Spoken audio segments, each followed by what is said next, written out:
Glórias a Deus. Então, meus irmãos, nós vamos continuar na nossa série de mensagem, Rei dos Reis, exposições do Evangelho de Mateus. E hoje nós vamos continuar em Mateus 23, o último confronto, o sétimo ai sepulcros caiados. O último confronto, o sétimo ai sepulcros caiados. Então nós estamos quase chegando no oitavo ai, são 8 ais, o último é o oitavo. Para quem não acompanhou, está tudo gravado no canal da igreja.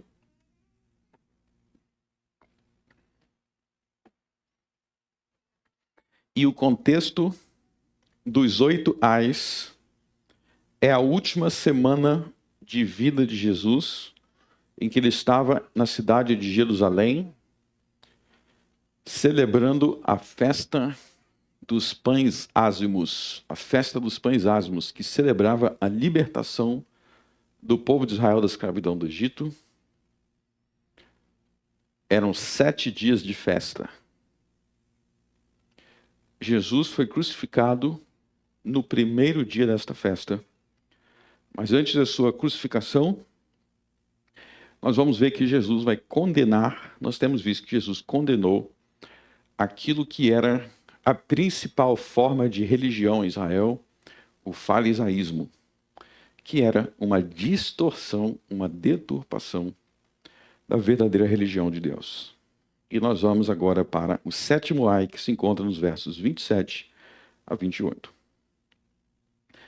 Ai de vós, escribas e fariseus, hipócritas, pois que sois semelhantes aos sepulcros caiados, que por fora realmente parecem formosos, mas interiormente estão cheios de ossos, de mortos e de toda imundícia. Assim também vós, exteriormente, pareceis justos aos homens, mas interiormente estáis cheios de hipocrisia e de iniquidade. Amém. Muito bem. Então, este ai aqui, ele tem uma semelhança com o sexto ai que nós vimos na semana passada. Lembre-se que o ai é uma maldição. Os 8 ais são 8 maldições contra a nação de Israel, o povo de Israel, que seria a razão deles serem destruídos, pelo fato deles terem transgredido e violado as alianças com Deus. Então eles desprezaram a aliança que Deus fez com Abraão, Isaque e Jacó, eles desprezaram a aliança que Deus fez com Moisés, e eles desprezaram a aliança que Deus fez com Davi. Jesus Cristo, o filho de Davi, estava no meio deles, mas não estava sendo bem recebido. Então, o oitavo ai, dos versos 27 e 28, o sétimo ai, é o sétimo motivo pelo qual eles receberiam os castigos de Deus e seriam, naquela mesma geração, destruídos. E esse sétimo ai aí, ele tem uma semelhança com o sexto. Então, se vocês voltarem para os versos 25 e 26, é o que a gente viu na semana passada, onde ele fala sobre limpar o interior. Limpar o interior, ou seja, aí nós falamos sobre o coração, sobre a mente, sobre os pensamentos, sobre a forma de pensar, e nós vimos que a santificação verdadeira começa com a transformação do entendimento, com a renovação do entendimento, e o resto vai seguir a partir disso daí. No verso 27 e 28, ele também toca nesse assunto do interior, mas o ponto é outro. O ponto do verso 27 e 28, que nós vamos ver agora, é descrever qual é a consequência, qual é o resultado de quando você tenta se santificar, ou tenta mudar, ou tenta se transformar, sem mudar o seu coração. Qual é a consequência disso? Aí vai entrar no sétimo ai. Então, tem uma maneira errada que muitos entendem esse sétimo ai. Eu vou explicar para vocês. Tem uma maneira errada, depois eu vou explicar o certo. Então, no sétimo ai, Jesus diz assim, sois semelhantes aos sepulcros caiados, que por fora realmente parecem formosos, mas interiormente estão cheios de ossos de mortos de toda imundícia. Então, qual é a ideia aí? Então, existe um sepulcro, né? Se existe um sepulcro, existe morto, existe morte, tá certo?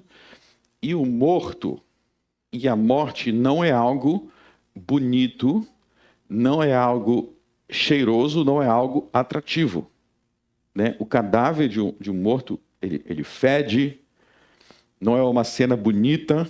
Se você já viu alguém morto, né, quanto mais o tempo vai passando, mais vai ficando pior aquele cenário, aquela cena, olhar para aquilo, né? Inclusive, é por isso que velórios de caixão aberto tem que ser rápido, né? Se demorar muito para acontecer, não vai dar nem na presença daquele morto. Então, a morte é algo ruim, é algo que nós não gostamos de olhar, não gostamos de ver. Porém, no caso daí, existe um sepulcro. Esse sepulcro caiado é um sepulcro preparado para que ele tenha, como ele diz aí, parecem formosos, ou seja, você olha para ele, é bonito. Então, qual a ideia aí? É algo que, na verdade, é terrível, a morte, mas está coberto por algo que dá uma beleza, que faz com que pareça bonito. Então, esse é o ponto da comparação aí. É algo ruim, a morte, mas está coberto por sepulcros caiados que por fora realmente parecem formosos, ou seja, fez com que aquele sepulcro, algo ruim, parecesse bonito. Esse é o ponto daí. E qual é a maneira errada que muitas pessoas entendem essa comparação? Tem pessoas que pensam que nessa comparação aí, Jesus está falando de pessoas que têm ações ou atos realmente justos. Então, no comportamento externo, essas pessoas são realmente justas, mas no coração eles não são justos. Então, essa é a forma que tem gente que entende. Então, tem aquela pessoa que você conhece que ela tem um comportamento que é justo. Ela tem ações de justiça, mas no coração dela o pensamento dela é outro. E até a forma que o pessoal vai falar de coração aí também às vezes vai entrar na confusão. Mas na verdade não é isso que Jesus está falando. Não é sobre isso. E a primeira razão pela qual não pode ser sobre isso é porque no sexto ai, Jesus já demonstrou que isso é impossível.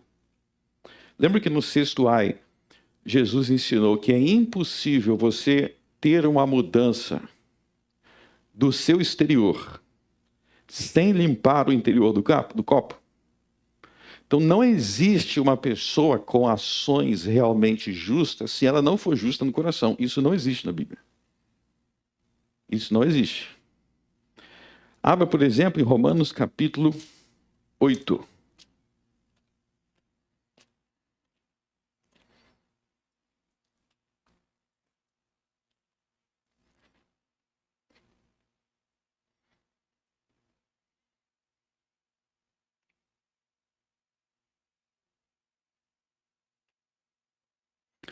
Vamos lendo Romanos 8, versos 7 a 9.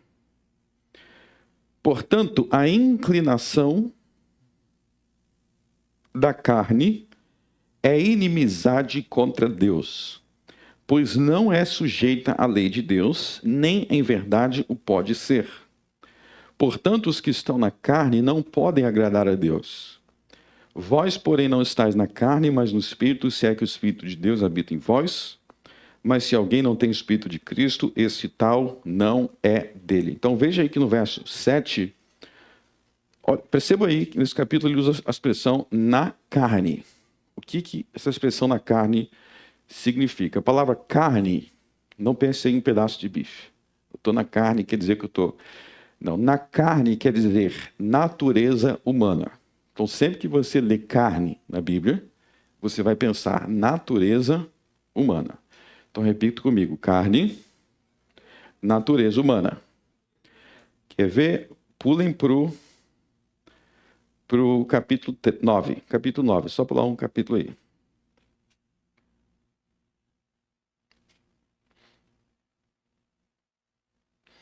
No verso 3, Paulo diz assim: porque eu mesmo poderia desejar ser anátema de Cristo por amor de meus irmãos, que são meus parentes segundo a carne, que são israelitas. Então ele está dizendo que os israelitas são seus parentes segundo a carne. Quer dizer o quê? Que são seus parentes segundo a natureza humana. Volte para o capítulo 1. Romanos capítulo 1.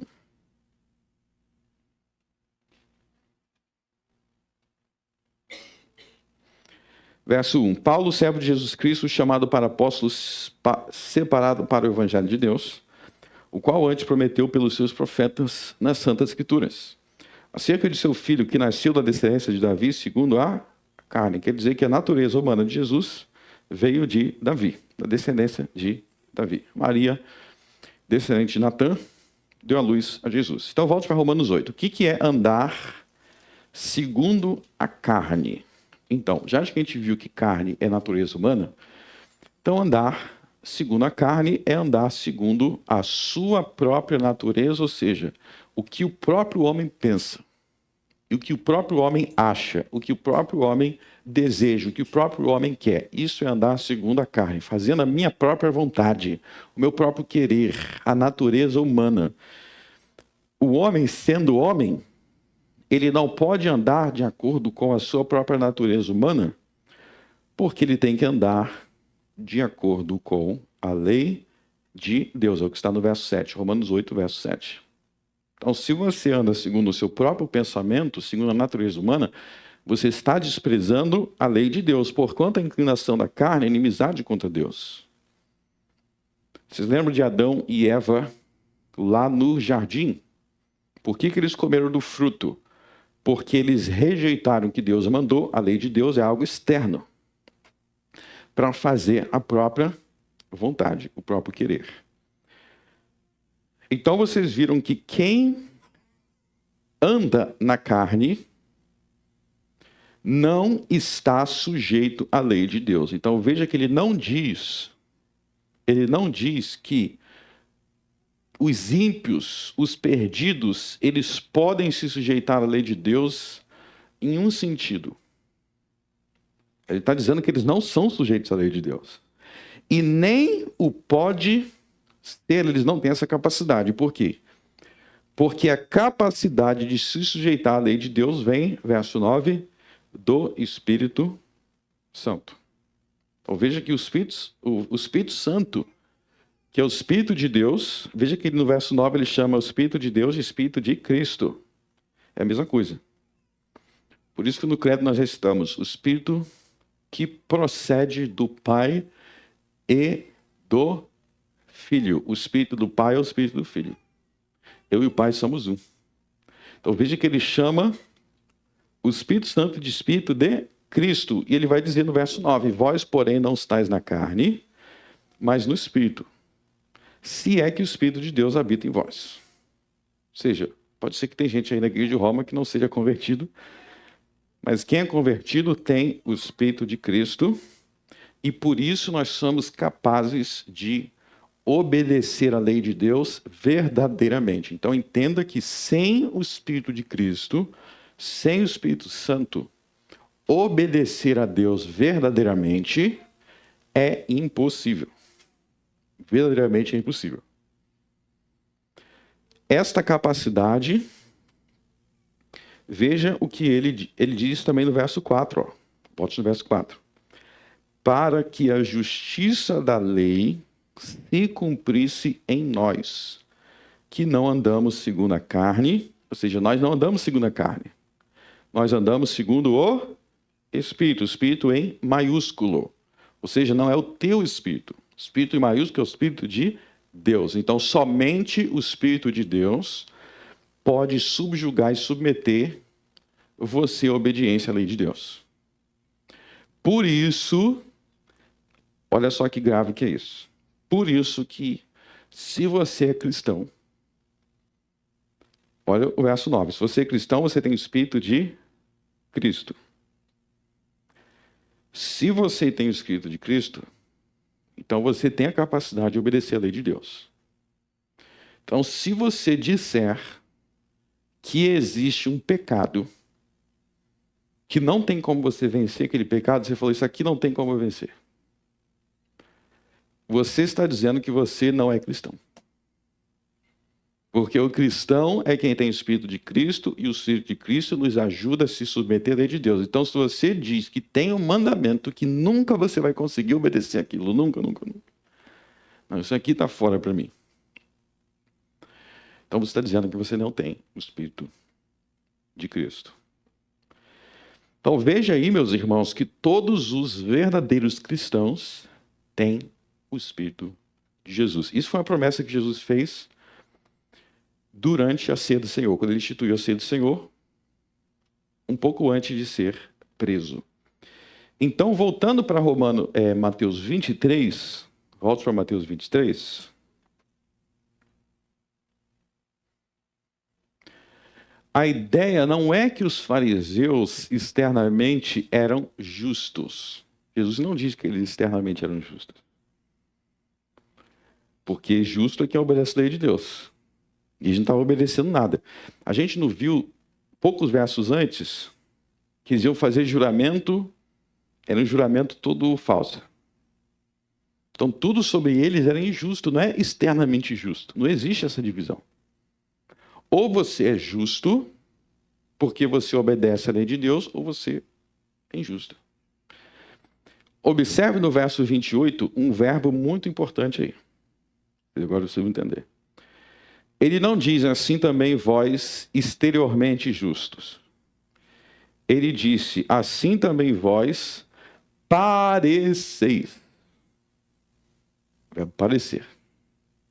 A gente tem que se perguntar, parece para quem? Ou parece por quê? Então, ele não está dizendo que eles eram justos externamente. Ele está dizendo que eles pareciam para, não para Jesus,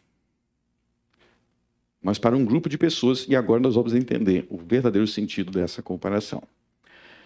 Então veja bem, a ideia é o seguinte.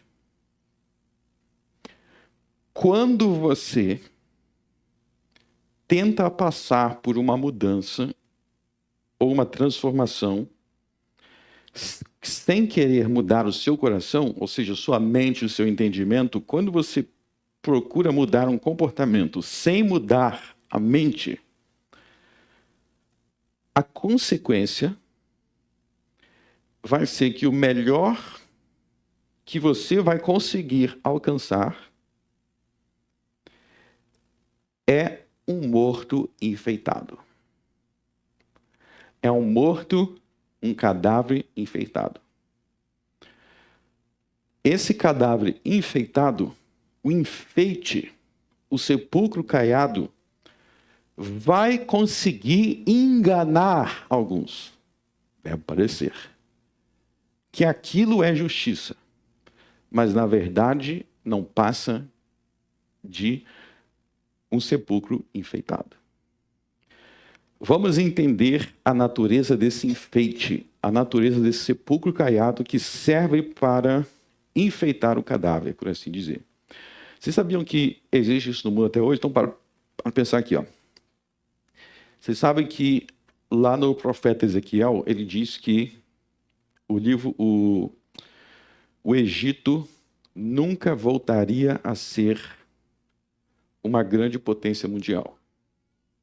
Então, o Egito era uma grande potência mundial, você lembra do livro de Gênesis, Êxodo. Mas Ezequiel diz que nunca vai ser sempre um país normal. E se você parar para pensar hoje, é verdade isso hoje. Então, o que é a relevância do Egito para o mundo hoje? É um país sem muita relevância, só que o pessoal viaja para o Egito. Quando o pessoal viaja para o Egito, o que eles visitam mais? Vocês sabem? As pirâmides, né? Vocês sabem o que é uma pirâmide? É um sepulcro. Então, a pirâmide é o sepulcro dos faraós. Só que é um sepulcro muito chique e bonito. Mas é um sepulcro. Então, todo mundo vai lá para o Egito, tira foto na frente das pirâmides. Uau, essa pirâmide aqui. Aquilo é só um cemitério. As pirâmides são um cemitério chique.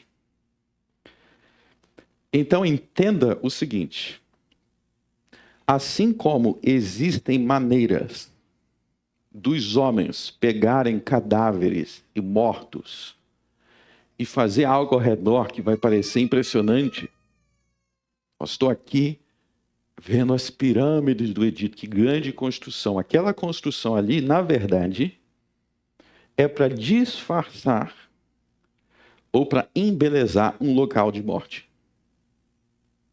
Da mesma forma, os homens, quando não transformam os seus corações, o que eles fazem é criar coisas para embelezar os seus pecados. Então, esse é o ponto desse ai. Maneiras que os homens têm de pegar algo que é podre, que é sujo, que é fedorento, que é feio, e embelezar para que aquela coisa pareça bonita. Para que tenha uma aparência bela. Isso é a ideia do sepulcro caiado.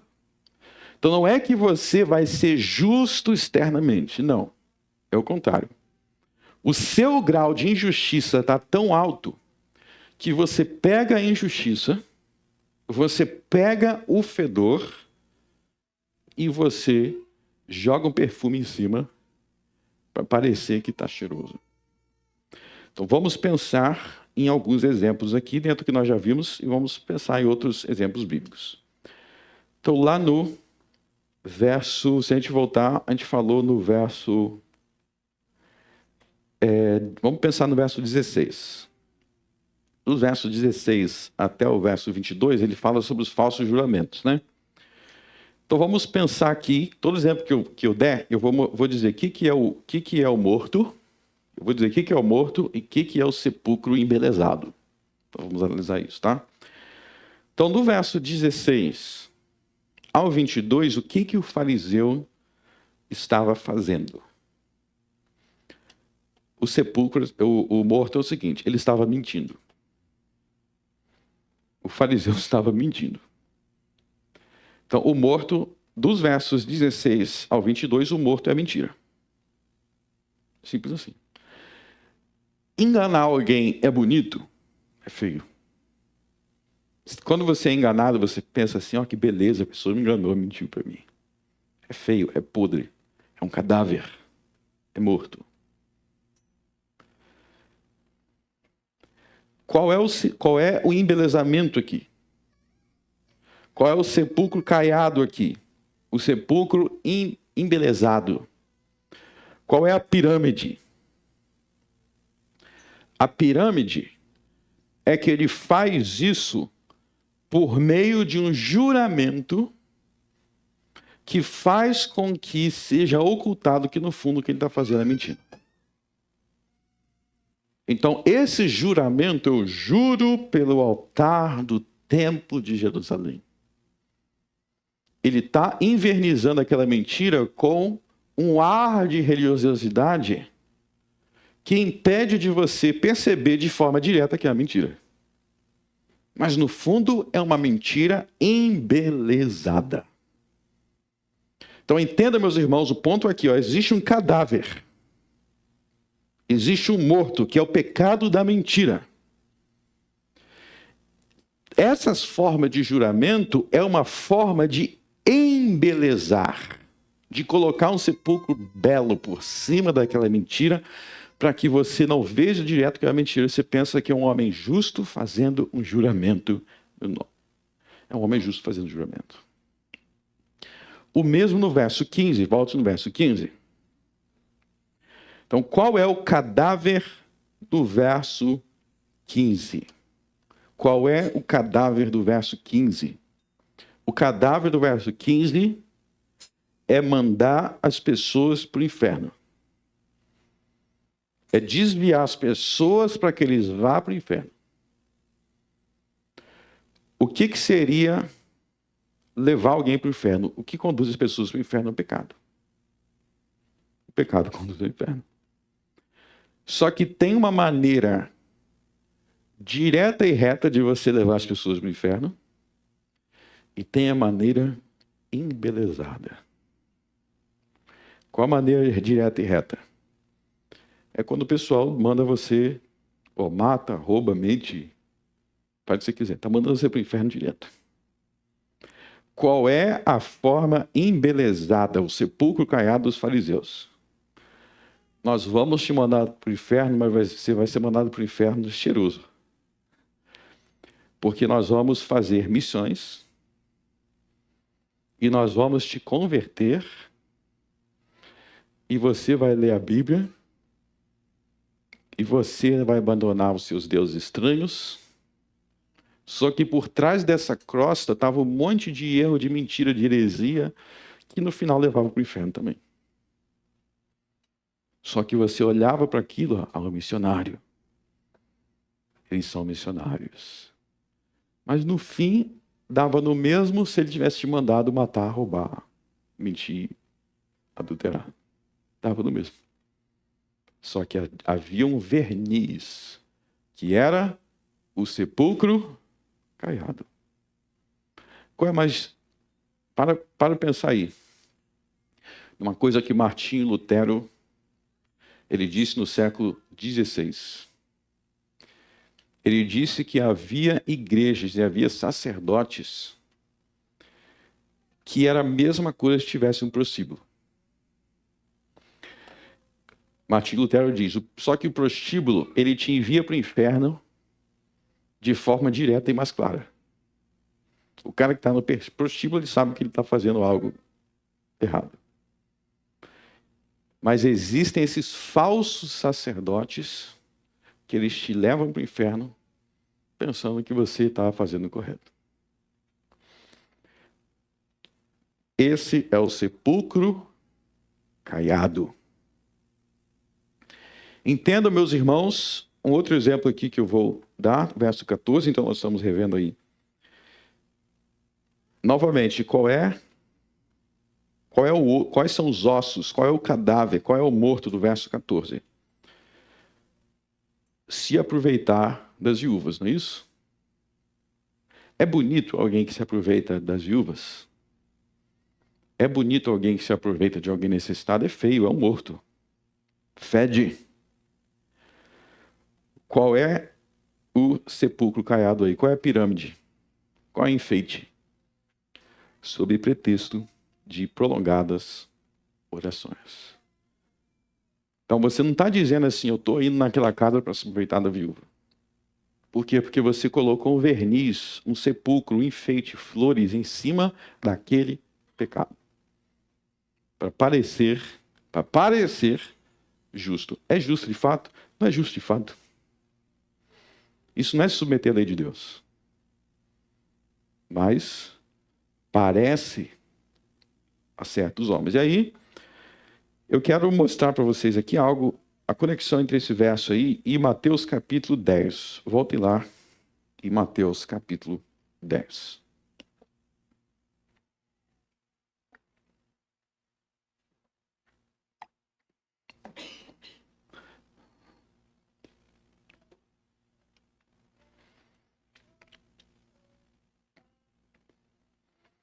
Em Mateus capítulo 10,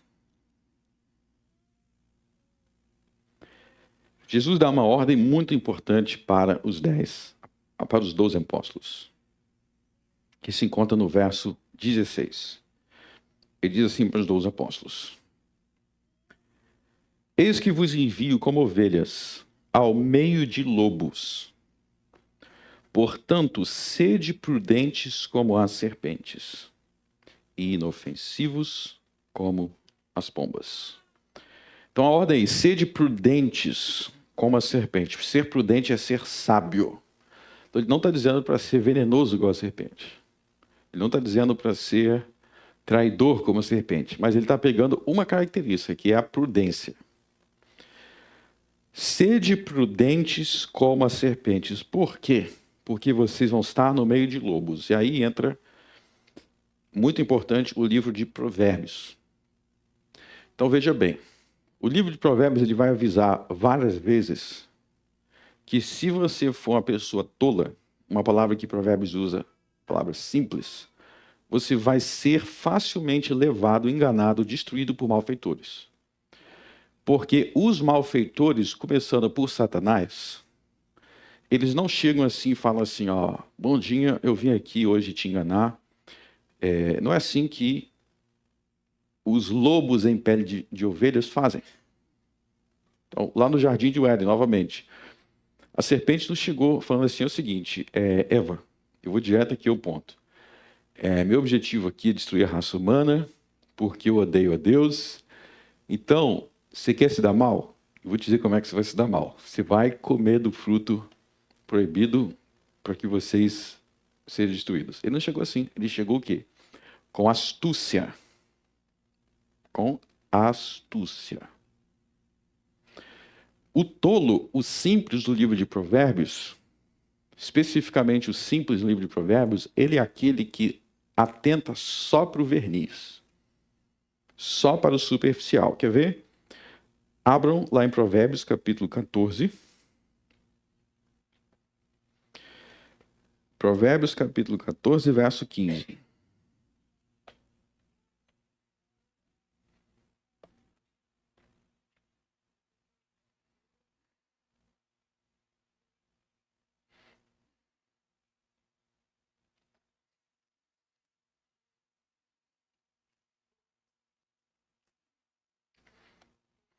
Vamos ler todo mundo junto.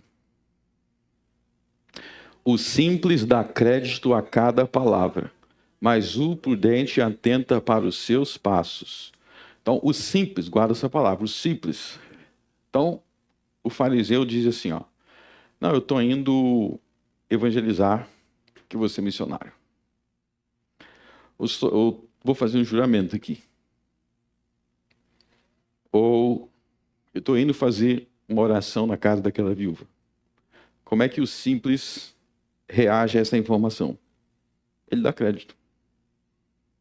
Tudo que ele ouve, ele vai dar crédito. Se ele der crédito, ele vai cair na mão do quem? Os lobos. Ele vai cair na mão do lobo. O prudente atenta para os passos. O que são os passos? Pelo procedimento, pelo comportamento. Então não é só o que você diz, é o que você diz e o que você faz. Como você se comporta. Peraí, ele está jurando, mas depois ele não cumpre o que ele jurou. As viúvas, estou percebendo que ele está dando atenção só para os mais ricos. Por que ele só tem tempo de orar para quem tem dinheiro? Por que quando ele diz que ele é missionário, mas o que ele prega não é a palavra de Deus? Que missionário é esse que não está dando foco para a palavra de Deus? O simples dá crédito a cada palavra. O prudente olha os pés. Então, voltando para Mateus 23, o que Jesus está ensinando você a fazer é exatamente isso. O simples olha só para o sepulcro belo. O simples vai olhar só a pirâmide. É uma pirâmide muito bonita, olha só que grande essa pirâmide. O prudente vai pensar, isso aqui é um cemitério. Tem algo por trás disso aqui. Não só um cemitério, mas era idolatria, né? Porque os faraós eram adorados, eles eram enterrados ali porque eles eram adorados. E aí, meus irmãos, vai entrar algumas questões práticas muito importantes. Muito importantes. Se você não tiver essa sabedoria, além de você vai ter dificuldade para discernir e diferenciar a verdadeira santidade da falsa, da hipocrisia, da iniquidade, você vai ter dificuldade para santificar a si mesmo. Isso aqui é um ponto muito importante. Por quê? Porque uma das principais barreiras que nós temos para nos santificar, para eu me santificar, para você se santificar, são os sepulcros caiados que você cria em torno dos seus pecados. as principais barreiras para você identificar o próprio pecado é porque muitos dos seus cadáveres estão embelezados por raciocínios falaciosos e desculpas e minimizações que visam dar beleza àquele pecado para que ele não seja identificado como pecado. Então vamos pensar em algumas maneiras que isso existe no Brasil e na nossa cultura no dia a dia. Então vou dar um exemplo aqui que acontece muito no Brasil, tá? Incredulidade. Incredulidade. Isso é um morto ou isso é um vivo? Isso é um cadáver ou é uma pessoa saudável? Incredulidade é pecado. Então é um cadáver, certo? Deixa eu dizer qual é um sepulcro que tem em torno da incredulidade no Brasil. Então eles vão dizer assim, ó. Nós temos muita devoção por Nossa Senhora de Aparecida. Inclusive, vira e mexe, estão consagrando o Brasil a Nossa Senhora de Aparecida. Nós temos muita devoção. Mas se você se perguntar por que existe essa devoção, eles vão dizer que Maria, Nossa Senhora de Aparecida, intercede por eles. Se você for investigar por que eles buscam a intercessão delas, qual a raiz disso, por que você está buscando a intercessão dela, eles vão dizer que ela responde mais rápido do que se você falar direto com Deus.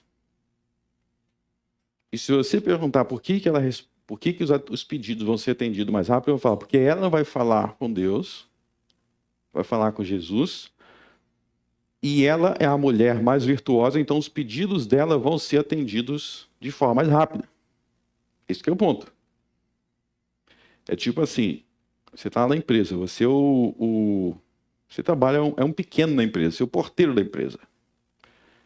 Se você conseguir falar com o filho do chefe vai resolver mais rápido do que se você chegar para o chefe. Eu raciocínio esse. Bom, sabe o que é isso no fim das contas? No fim das contas é não conseguir orar a Deus com fé.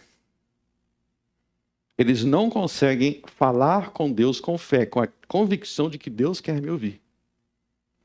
Como não consegue falar com Deus com a convicção de que Ele vai me ouvir, eu invento uma multidão de intercessores, porque no fundo eu não consigo falar. Ou seja, toda essa doutrina da invocação dos santos é um sepulcro caiado, qual cadáver? A incredulidade. Eu não tenho fé em Jesus Cristo e por isso eu fico arrumando camadas e camadas de santos de intercessores. Porque eu não tenho fé.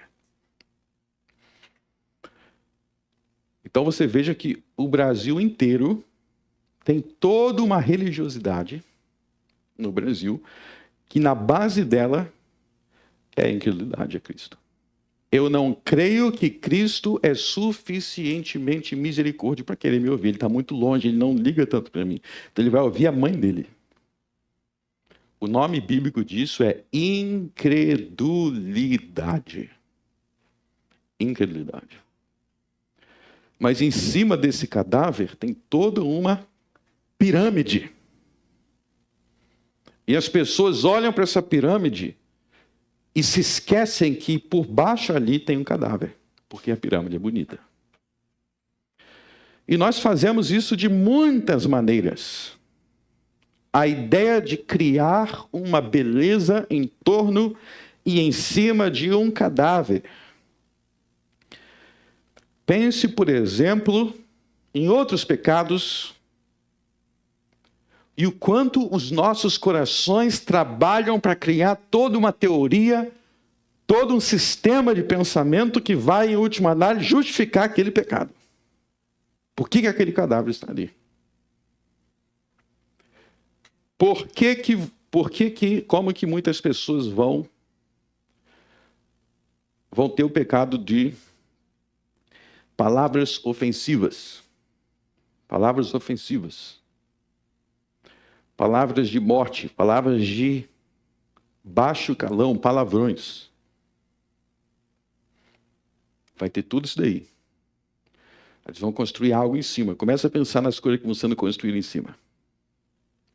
Começa a pensar nas coisas que vão sendo a pirâmide que vai montando em cima. Para que aquilo passe a ser visto como justificável. Esse é o meu jeito. Esse é o meu jeito. E eu não tenho como mudar. É impossível mudar. Porque eu sou assim desde que eu me lembro como gente. Sepulcro caiado. Tem um osso fedido ali. Tem um corpo fedido aí. E você vai construindo, vai construindo, vai construindo, até que chega um ponto que começa a pensar que aquilo é justo. Você começa a ver beleza naquele pecado. Você é uma pessoa que fala o que você pensa. Já viram pessoas justificando o uso de palavrões assim? Ela é uma pessoa autêntica. As pessoas são mal educadas, insuportáveis, mas aí virou uma pessoa autêntica. Eu sou sincero. E aí começa a chamar os outros de hipócrita, porque todo mundo quer falar o que eu falo, ninguém tem coragem. Eu sou sincero. Essas frases, eu sou sincero, eu sou autêntico, eu sou verdadeiro, é tudo sepulcro embelezado em cima de um pecado que o coração vai construindo para não ter que tirar aquele morto dali. Para não tirar o morto dali. Pense nas maneiras que os homens embelezam o pecado. E começam a descrever aquele pecado com palavras bonitas. A gente acabou de ver aqui. Roubo não é mais roubo. Roubo é oração por viúvas. Mandar as pessoas para o inferno é fazer missão. Mentir virou juramento.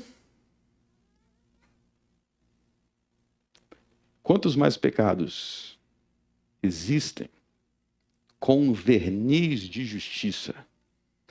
Ofender as pessoas virou ser sincero.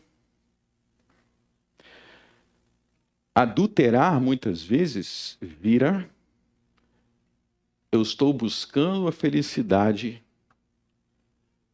cada um do seu jeito. Vocês lembram quando o casamento homoafetivo foi legalizado? Como é que eles descreviam a legalização do casamento homoafetivo? O amor venceu. O amor venceu. O amor venceu. Tem sepulcro mais bonito do que esse? O amor. Tudo se justifica pelo amor. Como eu dei aqui o exemplo. Não é incredulidade. Não é incredulidade, é devoção pela padroeira. O nome de incredulidade, devoção pela padroeira. Não traz a beleza disso, você se importa com a mãe de Jesus. Biblicamente o nome é incredulidade. Você não confia no mediador, no único mediador que Deus proporcionou. Meus irmãos, se todas as vezes que se fala sobre um pecado na sua vida, o que você pensa nos seus pecados, você tem palavras bonitas ou explicações bonitas para recontar o que é aquilo, para amenizar, para minimizar, o seu emprego é construir sepulcros caiados. Quantos por aí não vivem nos vícios, entregues à bebedeira e à prostituição? Como é que eles descrevem o que eles vivem? Eles falam, eu sou um bêbado e um prostituto, é assim que eles falam? Não, eu tenho sepulcro. Eu vivo a vida. Eu sou a pessoa alegre que vivo a vida, que curto a vida. Que maravilha, curtir a vida, viver a vida, não é tão bom, né? Aí você vai ver o que ela está te chamando de viver a vida é ser um bêbado, viciado e prostituto. Isso é viver a vida. Quantas mulheres não são mulheres devassas, à beira da prostituição. Mas elas vão dizer a mesma coisa: eu só estou vivendo, estou sendo feliz. Eu estou sendo feliz. Eu gosto de paquerar. E tem nome, eu gosto de paquerar. Aí você vai ver que esse paquerar aí é dar em cima de homem casado. Só que é podre, é feio falar dessa forma. Então nós construímos sepulcros caiados. Vocês sabiam, meus irmãos, que existem teologias inteiras, doutrinas inteiras, ensinamentos inteiros para justificar a perversão, o pecado, a maldade? Tem ensinamentos inteiros.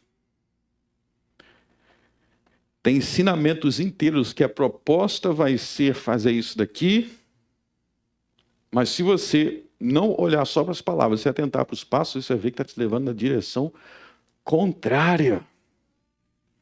Na direção contrária. Quer ver alguns exemplos que existem aí por aí nas igrejas? Nós queremos alcançar os jovens para o Evangelho. E isso aí é bom, né? Eu quero alcançar os jovens para o Evangelho, com certeza. Eu quero que todos os jovens do Rio Grande do Sul se convertam ao no Evangelho. Então a gente vai fazer o seguinte: como a galera jovem, muita gente aí gosta de funk, a gente vai criar um baile funk gospel. Porque vai ter funk gospel. E vai ter uma festa funk gospel. Então você vê que, na verdade, tem uma intenção, uma boa intenção. Vão alcançar os jovens, uma boa palavra, né? Só que, na verdade, todos os jovens ali estão sendo afastados do Evangelho. Os que eram da igreja estão aprendendo a ter gosto por esses ambientes. Às vezes tem jovem na igreja que nunca gostou de funk. A igreja cria um baile funk gospel, ele passa a gostar, daqui a pouco ele quer curtir de verdade. Ele criou aquele prazer ali. Nós vamos orar muito. Nós vamos orar muito. O que tem no Brasil, muitas vezes, por orar muito? Vãs repetições. Aí você vai rezar o Pai Nosso 100 vezes. 100 vezes repetindo. Vã repetição. Só qual é a proposta? Nós vamos buscar a Deus. Ou nós vamos ficar aqui por 59 minutos. 59 minutos falando um idioma que ninguém entende. Nós estamos buscando a Deus. Está tendo efeito contrário.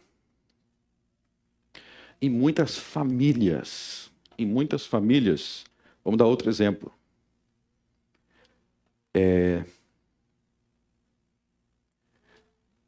Eu quero dar o melhor para os meus filhos. Vamos analisar esse sepulcro caiado aí. Eu quero dar o melhor para os meus filhos. Então eu vou matricular o meu filho numa escola ultra secular. E vou matricular ele o dia inteiro. Eu não vou nem ter tempo de nem falar, conversar com ele. Eu mal vou ver meu filho. Ele vai ficar lá só com o professor doutrinando ele. Mas a escola, cara, estou pagando.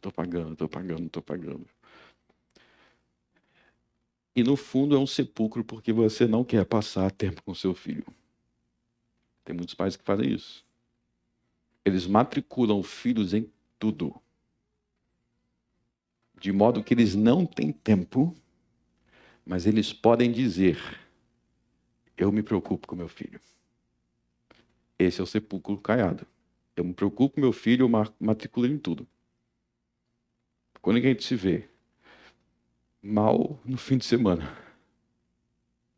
Meu filho de 8, 10, 9 anos. Sabe qual é o cadáver que muitas vezes tem escondido ali? Eu não tenho saco para ele. Eu não tenho paciência para ele. Então eu fico inventando desculpas para não vê-lo, mas eu coloco enfeite. Porque se eu falar assim, não quero saber do meu filho, é um cadáver feio, né? Então você tem que cobrir com a pirâmide. Com excesso de atividades, as caras, para você apaziguar essa consciência. É assim que muitos pais adúlteros fazem. Muitos pais adúlteros, eles fazem uma série de coisas para os seus filhos, para que todo mundo ao redor pense assim: que pai que faz tudo para os seus filhos, que dá dinheiro, vai para o inferno com esse dinheiro.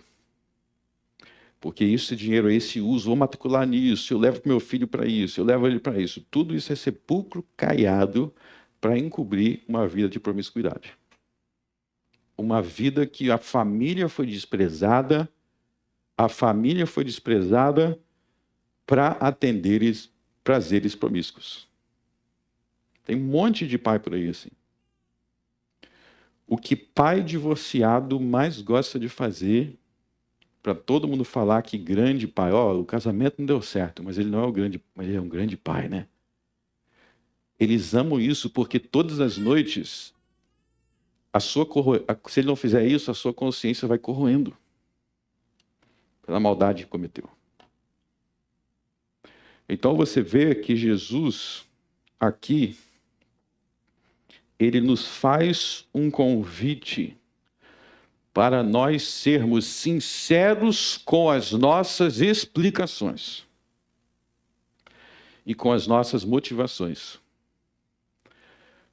O que você está fazendo tem beleza verdadeira? É algo verdadeiramente belo ou é só uma cobertura para uma podridão de ossos? Esse que é o ponto desse ai aqui. É só uma tentativa de encobertar ou de explicar ou de trazer uma formosura para algo que de outro modo seria muito fedorento, muito podre de encarar.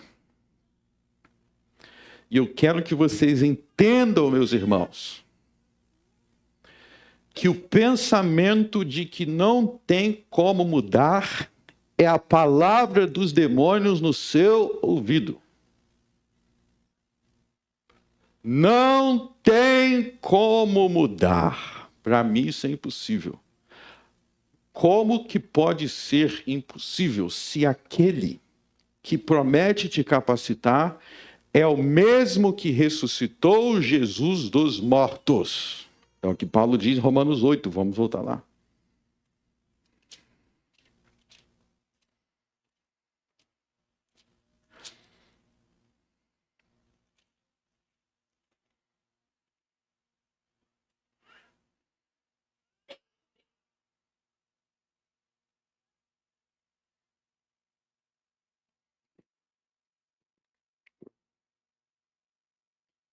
Verso 8. Portanto, os que estão na carne não podem agradar a Deus. Vós, porém, não estáis na carne, mas no Espírito. Sabe o que significa? Que você pode agradar a Deus. Você tem a capacidade de agradar a Deus. Verso 11. E se o Espírito daquele que dentre os mortos ressuscitou a Jesus habita em vós. Está vendo que ele está conectando o poder santificador do Espírito Santo com a ressurreição de Jesus. O Espírito que pode te santificar é o mesmo que ressuscitou Jesus. Esse é o seu poder, o poder de trazer o cadáver de volta à vida, dar vida à morte. Você não tem que ficar enfeitando o cadáver, porque o cadáver precisa ressuscitar. Esse que é o ponto, não tem que ter um cemitério ali. Quem fica enfeitando o cadáver já perdeu a fé da ressurreição. O Espírito ressuscita os mortos, ele esvazia o cemitério. Então, por que você está enfeitando os túmulos? Enfeitar os túmulos significa que os mortos permanecerão ali. Enfeitar os túmulos é fazer paz com a morte, é fazer paz com o pecado. Ele vai ficar aqui, ele vai ficar aqui, não tem como lidar com ele, então eu vou enfeitar, para que ao menos esse cemitério fique bonito. Você não tem que fazer isso, porque esse cemitério não vai continuar ali, porque o Espírito Santo que nos santifica é o que ressuscitou Cristo dentre os mortos, e por isso você precisa encarar os seus mortos com a esperança da ressurreição. Você precisa ter a fé na ressurreição. O espírito daquele que dentre os mortos ressuscitou a Jesus é o que habita em mim. O espírito que ressuscitou Jesus dos mortos é o que habita em mim. E por isso aquele que dentre os mortos ressuscitou a Cristo também vivificará os vossos corpos mortais pelo seu espírito que em vós habita. Vocês precisam crer no poder da ressurreição. Então, esse era o problema do farisaísmo. Uma religião sem ressurreição. Se os mortos não ressuscitam, o melhor que podemos fazer é enfeitar os seus sepulcros. É transformar esse cemitério em belo. Ou seja, é justificar, é minimizar, é amenizar os nossos pecados, dar justificativas para que eles pareçam mais belos. Pense em todas as áreas da sua vida. Pense em todas as áreas da sua vida. Você não quer que o pecado seja mais bonito. Você quer que naquela área exista vida, exista ressurreição. Então não tente apresentar o pecado como bonito. O primeiro passo para a santificação é encarar o seu pecado como feio. Você tem que trabalhar no seu coração para ver a feiura do seu pecado. Isso aqui é muito importante. Todo pecado ao qual você está preso, você vê uma beleza nele. Tem uma beleza que você vê. Existe uma beleza, algo que se vê que é atrativo. Você precisa trabalhar no seu coração para vê-lo como ele é, como feio. É isso que o livro de Provérbios faz. Ele mostra a feiura do pecado. Então, em vez de você associar as coisas que você faz a coisas legais, isso aqui é legal, isso aqui é bonito, isso aqui eu entendo por que é assim. Você tem que parar de entender as suas próprias explicações. Você tem que parar de dar crédito para pensamento doente. Você tem que parar de dar vazão para ideias malucas. Você tem que olhar e rir de si. Muitas vezes você tem que rir de si mesmo. Muitas formas de que você tem de pensar é cômico, é ridículo, e você tem que encarar o ridículo como ele é. Assim você começa a se afastar daquilo. Enquanto você fica acariciando e dizendo, não, mas tem esse porém, tem esse mais, tem esse porquê, você vai continuar sendo atraído. Atraído. Não existe beleza nas suas ideias carnais a parte do Espírito de Deus. Suas ideias sem o Espírito de Deus são feias, ridículas. Use esses adjetivos contra essas ideias. Aprenda a rir e zombar de si mesmo. Tenha coragem de olhar no espelho e pensar, essa ideia contra a Bíblia é ideia de doente mental. Se eu pensei isso é porque eu sou trouxa. Eu só pensei isso porque eu sou trouxa. Se você está unido em uma só carne com seu marido e com sua mulher, o dia que você pensou em ser feliz com outra pessoa, foi o dia que você foi um grande e tremendo trouxa. Aprenda a dar menos vazão e menos valor para a ideia doida. Isso é santificar, com a palavra que Jesus usa muito, o coração. Você para de dar vazão e valor àquilo. Eu repito, a pirâmide é uma supervalorização do cadáver. É isso que é uma pirâmide. É o faraó, o povo do Egito naquela época, supervalorizando o corpo de um morto. Que, na verdade, a maioria deles foi para o inferno. E foi supervalorizado aqui. Assim a gente faz com o nosso pecado muitas vezes, a gente supervaloriza coisa que não é para valorizar. Não é para dar vazão, não é para dar espaço, não é para dizer que faz sentido. Simplesmente jogue fora e coloque vida no lugar onde tem cemitério. Não fica supervalorizando. Ah, mas tem uma forma aqui de enxergar. Se a sua forma de enxergar não é do Espírito Santo, não tem valor, você não agrada a Deus assim. Há poder no Espírito de Cristo. Há poder no Espírito de Cristo. Há poder no verdadeiro Espírito de Cristo. Não há poder na nossa carne mortal. Peça poder ao Espírito de Cristo para não mais embelezar e justificar os seus pecados. Volte a Mateus 23.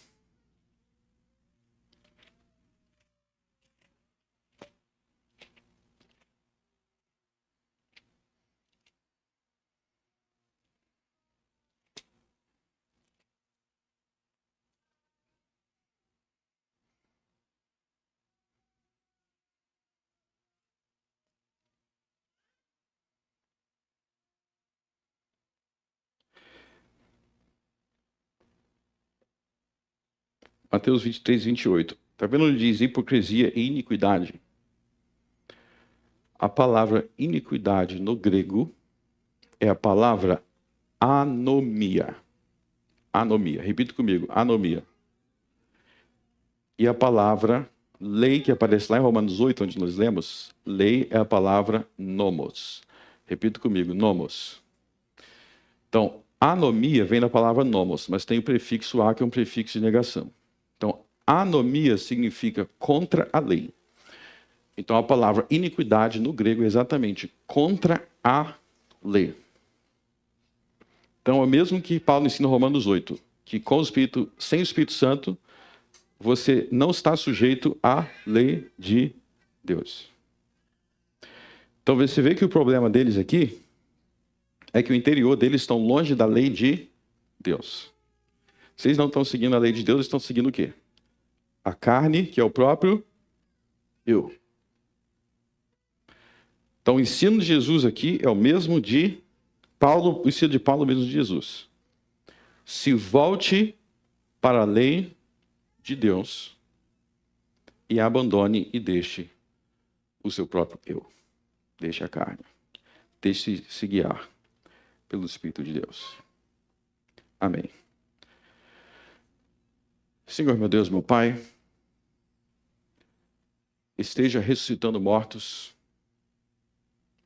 Não permita, Senhor, que nós venhamos viver uma vida de enfeitar cemitérios,